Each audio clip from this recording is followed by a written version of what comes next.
Primeiramente, muito obrigada pelo convite de estar aqui conversando com vocês e de compartilhar um pouquinho da experiência do que foi coordenar a UAB do curso de música, né? Na realidade, então, o curso de música da UNB, na modalidade à distância, começou em 2007, foi tudo planejado em 2006. Então, eu fui a primeira coordenadora da UAB, UNB MUS, e fiquei na coordenação até 2010, quando eu me afastei para ir para o doutorado, né? A gente teve sempre muita preocupação, então éramos 3 professoras apenas, né, da educação musical, eu, Cristina Grossi, Marisabel Montandon, e depois, quando a professora Maria Cristina chegou do doutorado também, encampando o curso de educação musical à distância. Foi inclusive o primeiro currículo que saiu como licenciatura em música, né? Porque a gente só fez a reforma do presencial, o curso era antigamente licenciatura em educação artística com habilitação em música, e foi só em 2009 que a gente fez a reforma do noturno, e acho que foi em 2013 que o diurno fez essa reforma. Então a nossa primeira, né, reforma mesmo foi pela UAB. O programa foi uma adesão do departamento de música, em especial das professoras do curso de licenciatura, acreditando sim numa educação musical gratuita, inclusiva, de qualidade, né? E apostando também nesse modelo de que podemos então contribuir para a democratização de ensino e do ensino de música e da formação de professor de música especificamente.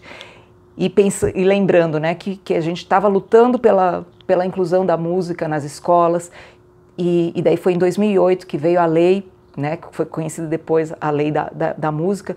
Então foi uma conjuntura que a gente achou que realmente a oferta do curso à distância ia contribuir muito para a educação musical, né, no Brasil, porque uma das características de um curso à distância é a formação em números maiores. Então a gente consegue, por causa de todo o aparato, né, atender a mais alunos com o mesmo tempo, né? Só se a gente for comparar, por exemplo, o presencial, que a gente tem entradas semestrais no curso de licenciatura, então a gente tem 26 alunos, 26 vagas para o noturno, 16 para o diurno semestralmente, e o nosso primeiro vestibular da UAB, a gente abriu para 120 vagas, né? Preenchemos 82, atendemos inicialmente a 8 polos, que a gente chama, né, 8 cidades do Acre, né? Essa foi uma dificuldade que a gente enfrentou, essa distância, né? Outra realidade, mas também foi muito bom, a gente, assim, para mim, né, toda a oportunidade que eu tenho de trabalhar com a UAB, com a EAD, esse enriquecimento de conhecer as diversas realidades desse nosso Brasil. E o que seria, então, por exemplo, nós aqui na UNB, concepção de curso, das disciplinas, sabendo que os nossos alunos não seriam daqui de Brasília, né? Então isso tudo também gerou uma preparação da gente e, obviamente, um conhecimento, né? E até uma forma da gente realmente se testar, já que a gente estava falando assim, que a gente acredita nessa educação abrangente e que a gente está fazendo sabendo que um público é diverso, até que ponto, então, as nossas propostas de disciplinas, de aulas, são realmente diversificadas, né? Então, tudo isso tem sido uma aprendizagem. Então, eu acho que a UAB, eu tenho um carinho muito grande pela UAB, exatamente porque eu acreditei nesse potencial, né? Depois, quando eu fui fazer o meu doutorado, eu fiz também baseado assim, em um curso específico que eu oferecia à distância. Fui presencialmente, aluguei o carro, fui visitar os polos. Então, o que tem na EAD, né? Então, a gente tem encontros presenciais também, porque o MEC não autorizou o curso sendo totalmente à distância, né?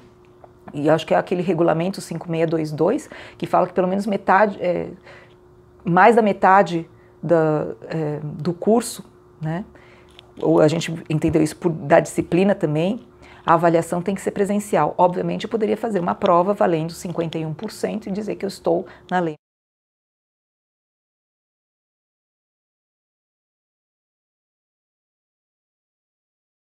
Mas é o que a gente entende que a música, exatamente por ter essa formação bem prática, é importante que estejamos, então, em contato e que tenhamos um acompanhamento do processo, né, do fazer musical.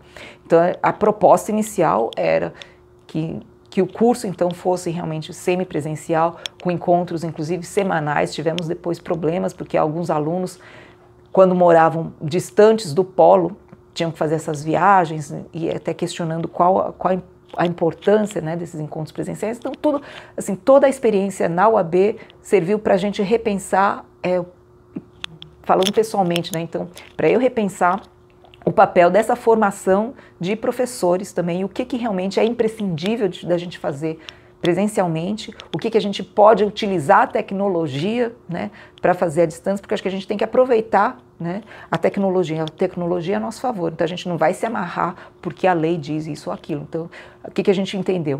Os encontros presenciais são importantes até para a gente fazer essa prática, a prática musical nos centros, né, nos polos, ter um momento de interação síncrona, né, porque a gente considera também, né, esse momento presencial, por exemplo, quando a gente está num polo, em grupo fazendo uma prática, mas tem um tutor ou um professor supervisor à distância, observando em tempo real o que está acontecendo, do que filmar um vídeo, né, depois postar numa plataforma e enviar. Então, assim, essa interação em tempo real sempre foi também muito valorizada pelos nossos alunos, né? Então, o que a gente puder fazer de videoconferência, por exemplo, também, a gente fazia, tá?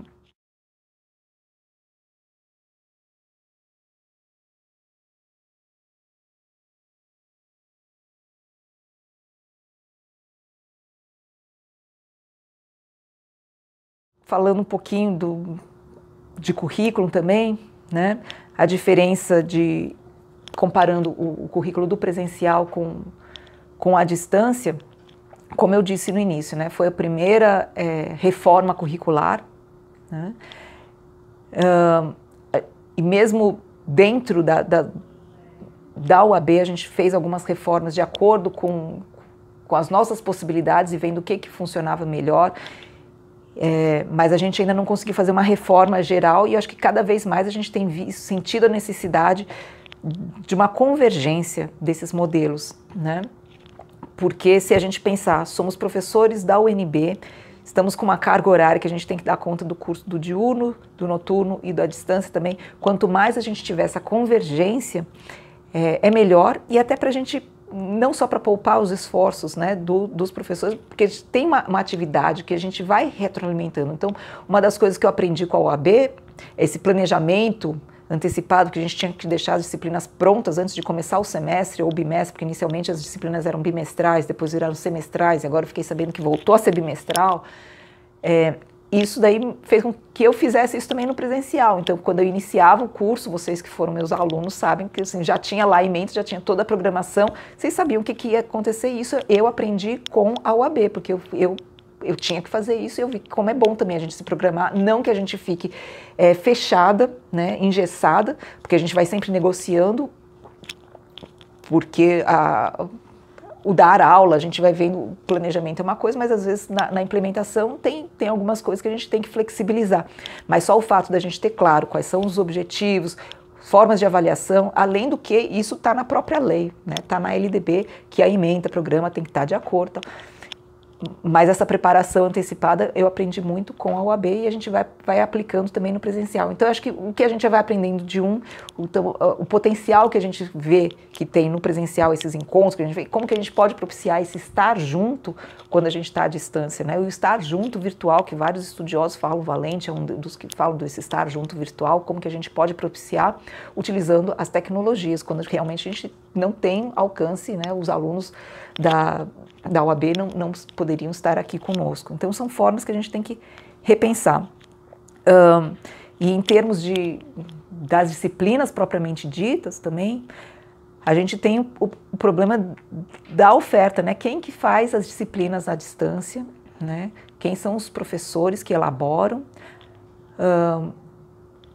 A gente não tem, por exemplo, a oferta variada que a gente tem de instrumentos que a gente tem aqui no presencial. Então, o nosso aluno, apesar de a gente falar é um aluno AB, que é um aluno da UNB, mas eles não têm o mesmo tipo de oferta que um aluno do presencial tem. Então, se a gente vai brigar, lutar por uma paridade de participação, então a gente já tem que começar a ver todas essas diferenças. E uma das diferenças também é no próprio ingresso, né? O ingresso é diferenciado, então precisa ser diferenciado, porque se a gente falar, bom, então por questão de injustiça social, que a gente teve por muito tempo alguns grupos sociais excluídos da educação, então para que todos tenham pelo menos acesso à educação, a gente vai ter que fazer uma seleção diferenciada, que são os sistemas de cota, que são ações afirmativas, que o nosso país é injusto, então ainda precisa, sim, mas eu acho que eu vou muito na linha do que a Nancy Fraser fala, que não são só as ações afirmativas, mas precisamos de ações transformativas também, que vá ao cerne da questão. Então, o que é que está causando, ou o que causou a injustiça social? Vamos atacar ali paralelamente, então precisamos continuar, sim, por enquanto, com ações afirmativas, mas a gente não pode ficar só nessas ações afirmativas, porque freirianamente também, se eu estiver fazendo só isso, se eu for fazer só tiver esse olhar assistencialista também, o próprio Freire condenava, né? Só essa visão assistencialista. Então, mas ele nunca negou que a gente tem que cuidar dessas injustiças, né?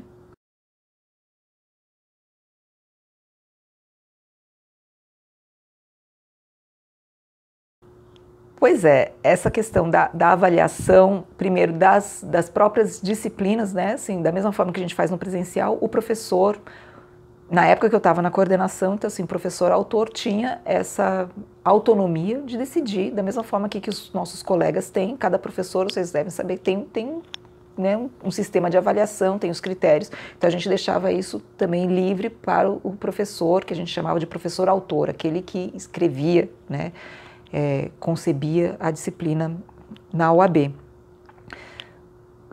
E a gente só pedia que tivesse essa questão do presencial mesclando e tendo uma porcentagem maior para estar de acordo com o decreto 5622, se eu não me engano.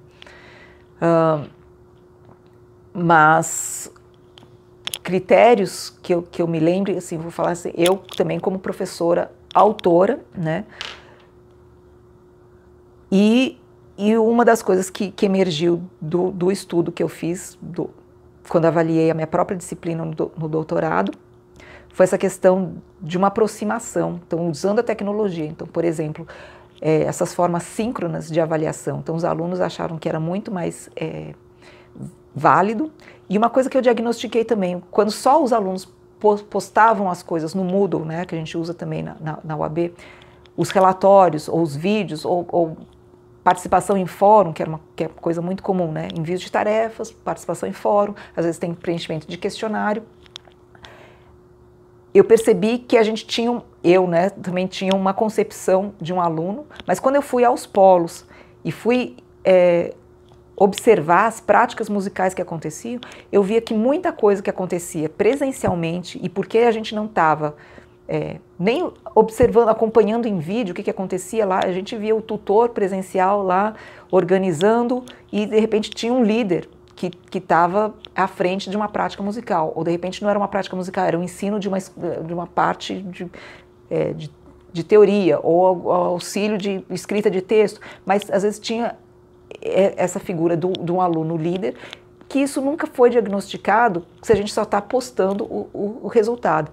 Então, uma das coisas que surgiu do meu doutorado foi essa importância de valorizar o processo, que nem sempre a gente consegue no ensino à distância se a gente só focaliza em postagens de vídeos, em postagem de tarefa, em produto final.